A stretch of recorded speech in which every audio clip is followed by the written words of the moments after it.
Дело Зинченко. Юрист Валерий Табаков разоблачает фальсификацию генетической экспертизы.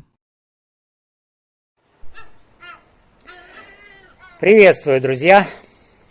Я Валерий Табаков, вы на моем YouTube-канале, и я разбираю громкие судебные дела и показываю, как работает правосудие в Украине. Сегодня у нас на повестке дня, опять же, дело номер 466/12-967/24, которое рассматривается в Шевченковском районном суде города Львова. Главный фигурант Зинченко В.Ф.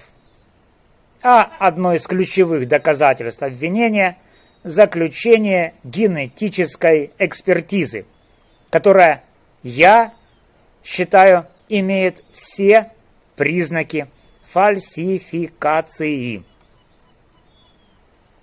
В этом выпуске я разберу, почему это доказательство вызывает серьезные сомнения, какие нарушения допустило следствие и почему это дело должно волновать каждого из нас.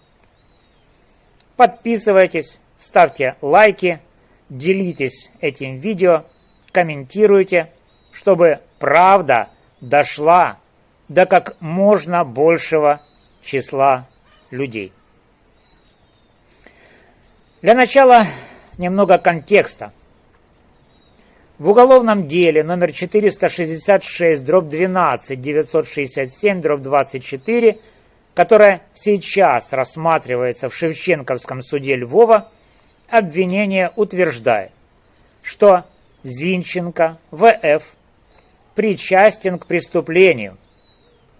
Ключевое доказательство – это стул номер 1, изъятый 19 июля 2024 года во дворе по улице Масарика, 3 в городе Львов.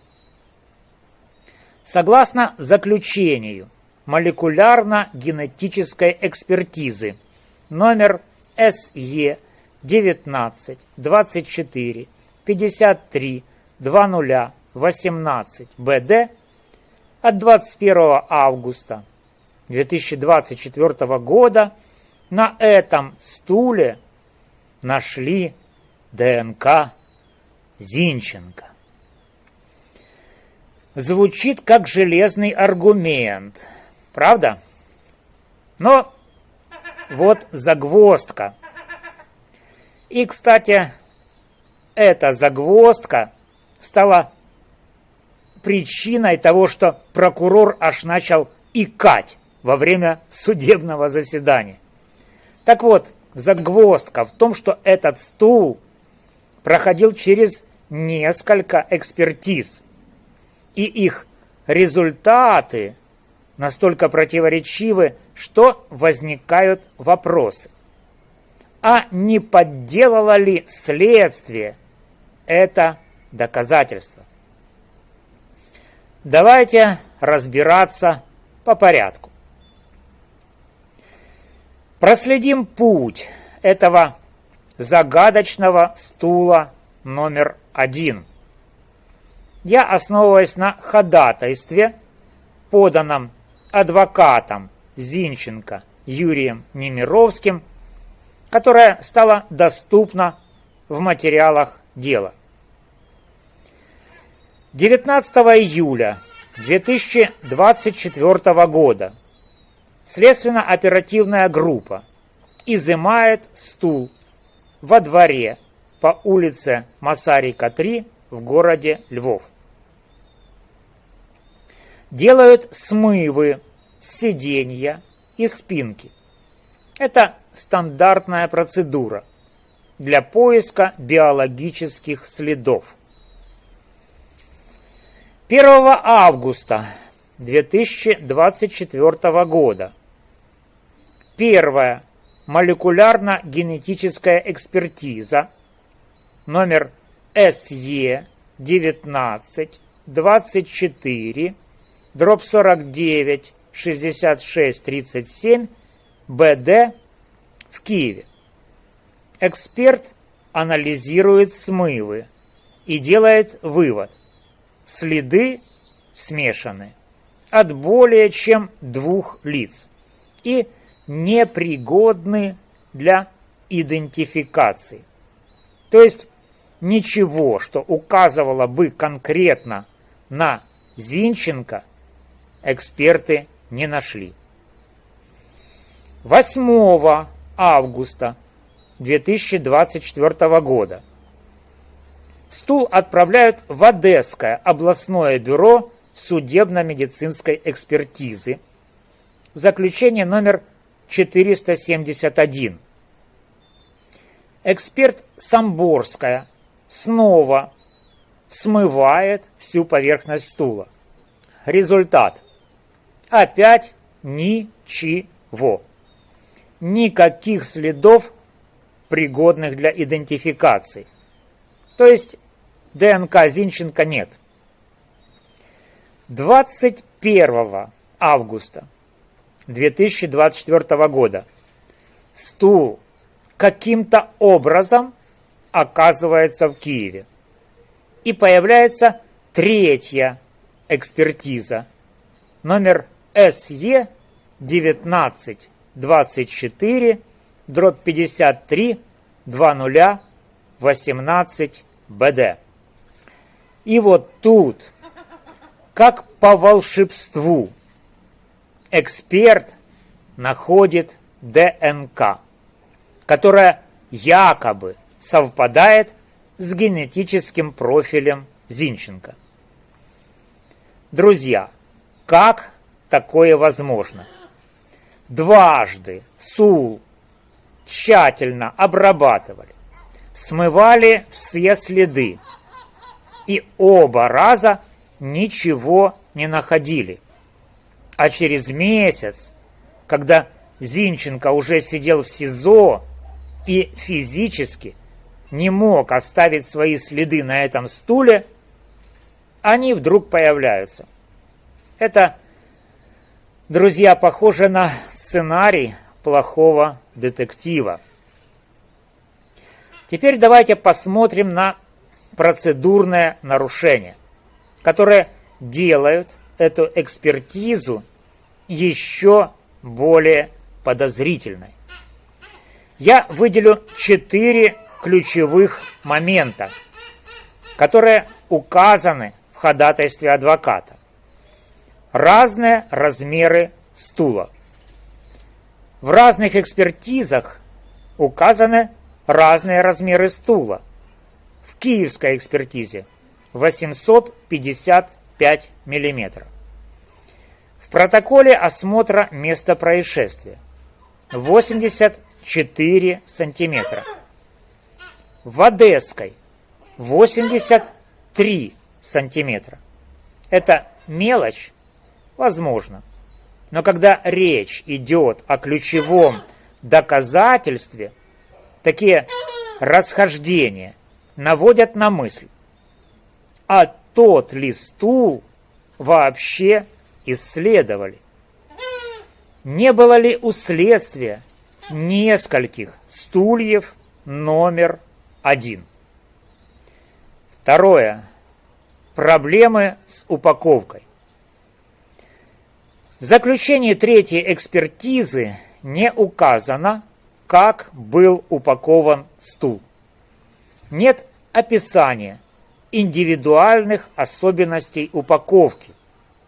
И что самое вопиющее, она не была опечатана. Это прямое нарушение инструкции МВС Украины номер 591 от 17 июля 2017 года, которая требует строгого учета и сохранности объектов для экспертизы. ДНК Зинченко не исследовались напрямую. Эксперт Тоцкая, которая проводила 3-ю экспертизу, не работала с оригинальными образцами ДНК Зинченко. Вместо этого она ссылалась на выводы другой экспертизы. Это, друзья, как строить дом на чужом фундаменте, не проверив его прочность. Такой подход делает вывод недопустимым как доказательство. И неполные ответы эксперта. В постановлении на экспертизу был вопрос: какие генетические признаки обнаруженных клеток? Эксперт на него не ответил, но при этом заявил, что следы совпадают с ДНК Зинченко. Как можно делать такие выводы без исследования оригинальных образцов? Эти нарушения, друзья, не просто бюрократические ошибки. Они ставят под сомнение саму законность этого доказательства. Теперь главный вопрос. Почему это похоже на фальсификации? Давайте соберем факты.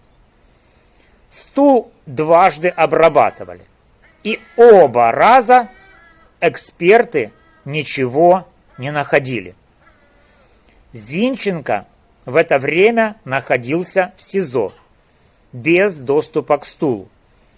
Следствие имело доступ к его образцам ДНК, так как они официально отбирались. И вдруг, через месяц, на стуле появляются его следы. Логика обвинения рушится. Прокурор икает в судебном заседании. Как ДНК могла появиться на стуле, который дважды тщательно очищали смывами?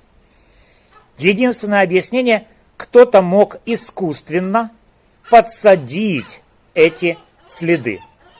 Я не утверждаю это голословно.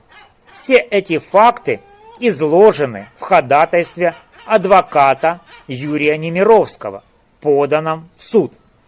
Более того, это дело уже вызывает резонанс в обществе. На платформе X пользователи активно обсуждают возможные манипуляции со стороны следствия.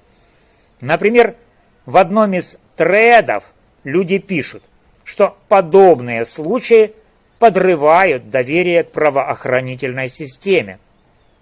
Один из пользователей отметил: если следствие может подбрасывать ДНК, где гарантия, что невиновный не окажется за решеткой? И это действительно важный вопрос. Друзья, это дело не просто история про один стул. Это история о том, как могут фальсифицироваться доказательства, чтобы осудить невиновного человека. Если мы будем молчать, такие случаи станут нормой, и правосудие превратится в фарс. Я призываю вас: делитесь этим видео, обсуждайте дело в соцсетях, пишите свои мысли в комментариях, следите за обновлениями на моем канале, где уже идет жаркая дискуссия по этому делу. Давайте вместе добьемся, чтобы суд разобрался в этих нарушениях и вынес справедливое решение. Спасибо, друзья, за внимание. С вами был юрист Валерий Табаков. Подписывайтесь на канал, ставьте лайки, комментируйте, распространяйте это видео, донатьте и до встречи в следующем выпуске.